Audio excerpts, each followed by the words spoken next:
मासिक पाळीच्या काळात महिला सॅनिटरी पॅड, टॅम्पॉन्स, मेन्स्ट्रुअल कपचा वापर करतात. पण एका देशात महिलांची फार कुचंबणा सुरू आहे. या देशात पिरियड्सच्या काळात महिलांना सॅनिटरी पॅड वापरण्यावर बंदी घालण्यात आली आहे. जगातील विविध देशात वेगवेगळे कायदे चालतात, पण उत्तर कोरियात फारच वेगळे कायदे असतात.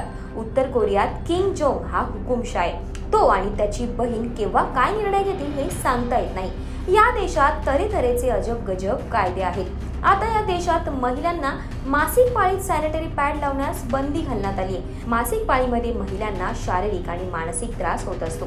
या काळात महिलांना बाहेर फिरणे, कार्यालयीन कामं करताना अनेक अडचणींचाही सामना करावा लागतो. या काळात काळजी घेता यावी म्हणून बाजारात सॅनिटरी पॅड्स, मेन्स्ट्रुअल कप्स आणि पिरियड पॅन्टी अशा अनेक गोष्टी उपलब्ध असतात. या वस्तूंचा वापर करून महिला आरामशीर त्यांचं काम करू शकतात. पण किम जोंगच्या राज्यात सॅनिटरी पॅडसह इतर वस्तूंवरही बंदी घालण्यात आली आहे. उत्तर कोरियाच्या बाजारात सॅनिटरी पॅड मिळत नाही. या ठिकाणी बंदी असल्याने बाजारात यातल्या कोणत्याच गोष्टी उपलब्ध नाहीयेत.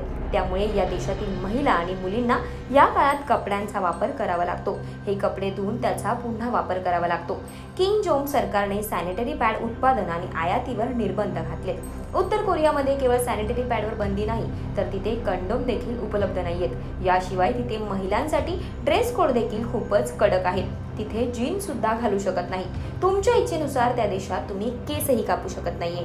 तर तुम्हाला याबद्दल काय वाटतंय हे आम्हाला कमेंट करून नक्की कळवा. आणि अशाच माहितीपूर्ण व्हिडिओसाठी ओन्ली मानिनीला जरूर सबस्क्राईब करा.